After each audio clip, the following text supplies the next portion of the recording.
semua kampung penduduknya pemain sihir. Artinya, satu masyarakat yang masih berkecimpung dengan sihir adalah satu masyarakat jahiliyah. Dan Islam datang educate masyarakat tadi supaya jangan ada terlibat dengan perkara-perkara seperti ini. Boleh tuan? Jadi ini sangat penting. Tapi tuan-tuan tengok benda-benda macam ini zaman dah milenium, bangunan pencakar langit dah tinggi, ada juga orang yang masih terlibat dengannya. Dan Islam memberikan jalan keluar. Sebab itu zaman Nabi ajarkan banyak amalan untuk kita selamat daripadanya. Kita tak kuat tuan-tuan. Saya pun ada masa tidur, tukang sihir tak tidur. Ada masa saya tidur, orang jahat tak tidur. Ada masa kita leka, orang jahat tak leka. Tetapi Islam mengajarkan kita beberapa amalan yang kalau kita teguh pegang dengannya, insya-Allah kita selamat daripada kejahatan ini. Tuan-tuan, kita jangan tak tahu lagi, tuan-tuan yang pernah kerja sebagai penjawat awam, kerja kerajaan, pastinya naik pangkat, turun pangkat. Tuan-tuan naikkan pangkat orang, turunkan pangkat orang, menjadikan orang tak suka kepada kita. Dan itu adalah suatu perkara yang biasa dan banyak berlaku. Biasa dan banyak berlaku dalam masyarakat. Hadirin yang saya kasih sekalian, maka amal-amalan yang kita ajarkan pagi dan petang, zikir sebelum tidur, bacaan wirid yang asas macam al-mukhtarat, al-ma'surat, yang ada beberapa zikir dalam ratibul atas, tuan-tuan, itu mesti dijaga pagi dan petang. Itu adalah protection sebagaimana yang Nabi pesan kepada kita semua. Tuan-tuan, kita lajukan lagi. Saya dosan. In hadza illa qaulul bashar. Lalu dia pun kata bahawa tidak lain Quran ini merupakan perkataan manusia, bukan daripada Tuhan, tapi Muhammad yang mendatangkannya. Perkataan manusia iaitu perkataan daripada Nabi SAW. Tuan-tuan, orang yang berani menentang Quran adalah kemuncak kepada penentangannya kepada Allah Subhanahu Wa Taala, kerana kalam itu kalam Allah, tapi dia katakan ini kalam manusia. Tuan-tuan tengok Quran kata apa? Sa'uslihi saqar. Kami akan panggang dan bakar dia dalam neraka Saqar. Saqar ini menurut sebahagian ahli tafsir mengatakan neraka yang keenam dalam tingkatan neraka. Yang keenam namanya Saqar. Ada yang mengatakan Saqar itu sama je dengan Jahim, cuma dia namanya je dilainkan. Jadi Saqar adalah satu daripada nama-nama neraka yang disebutkan di dalam Al-Quran Al-Karim. Tuan-tuan, sa'uslihi saqar. Wa ma adraka ma saqar.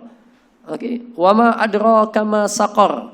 Apakah itu neraka Saqar? Kamu tahu tak neraka Saqar itu apa? Tuan-tuan, la tubqi wa la tazar. Tuan-tuan, kita ambil dua je sifat dia waktu kita habis kerana ayat selepas tu panjang. La tubqi wa la tazar. Saqar adalah satu tempat, satu negeri, satu daerah, satu azab yang tidak akan tinggalkan apa jua sisa sedikit pun kalau kamu telah diazab di dalamnya. Tuan-tuan, sekali-sekala tuan-tuan, bukan baik kita nak, tapi nak bagi diri kita takut. Tuan-tuan bayangkan satu negeri dan tempat, tuan-tuan, yang dikatakan kalau kamu dah dibakar, tak ada apa pun yang tinggal bagi kamu. Maknanya apa? Semuanya hancur, masak, rentung, binasa. Tak ada apa yang tertinggal. Ini namanya Saqar. Tuan-tuan, nanti di bawah, nanti ayat di bawah, nanti tuan-tuan akan jumpa ayat mereka tanya dalam Quran. Mas, ayat 42. Nanti kita jumpa dalam ayat 42. Nanti dalam 42, apa amalan sebab orang itu masuk Saqar? Okey, ayat 42 sebut, "Masalakakum fi saqar?" Qalu lam nakum minal musallin, ayat 43. Kerana kami bukan di kalangan orang yang sembahyang. Kenapa tuan-tuan? Saqar dikatakan membakar semua anggota tubuh manusia sampai tak tinggal apa pun. Tetapi dalam hadis mengatakan, siapa yang solat 7 anggota sujudnya tak akan dibakar oleh api neraka. Maknanya apa? Saqar ini akan dimasukkan oleh orang yang memang tak pernah sujud kepada Allah Azza wa Jalla. 7 anggota kita ni, dahi, tapak tangan, 2 lutut, 2 kaki, disebutkan dalam hadis 7 anggota sujud bagi orang yang sujud takkan terbakar di akhirat. Kalau yang lain terbakar, kena azab, tapi 7 itu akan selamat. Tuan-tuan, tujuh akan selamat kerana besarnya kedudukan sujud. Itu berdasarkan beberapa riwayat hadis Nabi SAW. Jadi hadirin yang saya kasih sekalian, ini perkara besar yang perlu kita amati dan cermati dengan baik. Tuan-tuan, nanti kita perincikan insya-Allah. Tapi kita tak jumpa dah tuan-tuan. Kita jumpa Khamis ni, lepas tu habis dah, tak jumpa lagi dah. Okey, raya sampai lepas raya. Lepas raya pun tak tahu berapa lama nanti kita akan jumpa. Wallahu subhanahu wa ta'ala alam. Tak apalah tuan-tuan, kita ni je lah. Kita buat video call je lah nanti. Lawahatun lil bashar. Panasnya itu merubah kulit-kulit dan keadaan manusia. Warnanya ubah daripada putih sawo matang jadi rentung kehitaman. Tuan-tuan, ini azab. Tuan-tuan bayangkan masuk oven je. Ataupun roti tempayan tu macam masuk dalam tempayan. Buka apinya, rentung habis. Berubah segala kulit mereka. Setelah hancur dan terbakar kulit mereka, Allah tukarkan kulit baru. Direntungkan lagi, dipanaskan lagi. Tuan-tuan, ini azab api neraka Allah yang takkan ada siapa mampu untuk menanggungnya. Jangan sekali-kali kita terasa atau inginkan atau meremehkan hal tentang neraka. Azabnya azab yang tak terkata. Tak ada siapa akan mampu menanggung azab neraka. Azabnya sangat pedih. Tuan-tuan, semoga Allah pelihara saya dan kita semua daripadanya, tuan-tuan. Kita ni dosanya banyak, tuan-tuan. Kalau nak ikut macam ahli neraka, lalai kita macam lebih kurang sama. Tetapi kita mohon kepada Allah rahmatnya, khususnya dalam bulan Ramadan. Dan bulan ini, tuan-tuan, adalah bulan yang Allah akan pilih orang yang akan dilepaskan daripada api nerakanya, insya-Allah ta'ala. Mudah-mudahan kita termasuk dalam kalangan golongan mereka. Allahumma amin. Alaiha tis'ata asyar. Dekat Sakar itu ada 19 apa? 19 para malaikat Allah yang mungkin namanya Zabaniyah. Tuan-tuan, yang sangat-sangat bengis, tegas, kuat, perkasa untuk mengazab dan membantai segalanya. Ada yang mengatakan itu penjaga pintunya sahaja sudah 19. Bukan lagi yang di dalam yang mengazab tadi. Tuan-tuan, jadi neraka ni dia tak ada nak minta rehat sekejap, nanti sekejap nak rehat, tak ada. Tuan-tuan, itu malaikat-malaikat yang menjalankan tugas dengan penuh sifat. Tuan-tuan, bengis dan tegas. Jadi hadirin yang saya kasihan, ayat yang ke-31 panjang. Kita tak payah masuk sekarang, tuan-tuan. Saya pernah sebut kat tuan-tuan, setiap kali kuliah saya akan bagi satu doa untuk kita amalkan bersama. Jadi doa kali ini, tuan-tuan, adalah doa yang tuan-tuan boleh amalkan.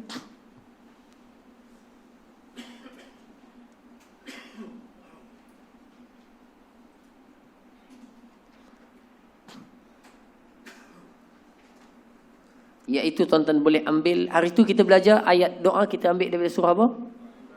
Ali Imran kan, ayat 16 kalau tak silap Rabbana innana amanna. Sekarang ni tuan-tuan ambillah doa yang Allah Ta'ala sebut daripada ayat surah Ali Imran juga, ayat 192. Ayat 100, minta maaf. Ayat 193. Ayat 193. Ali Imran 193. Amalkan tuan-tuan dalam musim ini. Kena pula tajuk kita, tajuk tentang selamat daripada neraka. Ayatnya berbunyi, tengok kat situ, Rabbana innana sami'na munadiyan yunadi lil iman an aminu bi rabbikum fa amanna Rabbana faghfir lana dhunubana wa kaffir anna sayyiatina wa tawaffana ma'al abrar. Kalau tuan-tuan nak pointkan terus, pendekkan, ambil daripada Rabbana faghfir lana dhunubana wa kaffir anna sayyiatina wa tawaffana ma'al abrar. Tuan-tuan, wa tawaffana tu penting. Maknanya apa? Dan matikan kami ya Allah dengan orang-orang yang baik, sebagai orang yang baik. Jadi doa ni tuan-tuan tolong amalkan insya-Allah taala. Nanti satu lagi doa kita akan bagi pada pertemuan Khamis ini insya-Allah, kalau ada Khamis ni. Hadis kan? Tak bukan orang lain ya. Okey, Khamis ni insya-Allah yang terakhir sebelum kita bercuti. Cuti dengan saya lah. Dua hal lain jalan. Cuti dengan saya tuan-tuan insya-Allah. Jadi siapa nak bagi kuih raya buat sendiri, bawa Khamis ni tuan-tuan. Yang buat sendiri, beli kedai tak nak. Yang sedap buat sendiri, tuan-tuan boleh bawa Khamis ya. Hadirin yang saya kasih sekalian, insya-Allah taala. Baju raya dah dapat dah, ada orang bagi dah. Baju raya dah ada orang bagi. Hadirin semua, jadi tuan-tuan insya-Allah taala doa ini tolong amalkan. Dan saya pesan selalu tuan-tuan, saya walaupun yang ajar, Yang sampaikan dah, saya bukan ajar, saya sampaikan, tapi bukanlah saya yang paling terbaik daripada kalangan tuan-tuan. Mungkin tuan-tuan jauh lebih soleh daripada saya, lebih bertakwa daripada saya. Saya harapkan tuan-tuan semua, ibu-ibulah yang saya anggap, walaupun tak sempat jadi ibu mertua tuan-tuan. Tuan-tuan, maka saya anggap tuan-tuan ibu saya untuk doakan keselamatan saya juga di akhirat. Kalau semua orang dimasukkan Allah ke dalam syurganya insya-Allah. Allahumma amin. Aqulu qawli hadza wa astaghfirullahal azim li wa lakum. Allah manfa'na bima 'allamtana wa 'allimna ma yanfa'una wa zidna ilma. Rabbana atina fid dunya hasanah wa fil akhirati hasanah wa qina adzabannar. Walhamdulillahi rabbil alamin.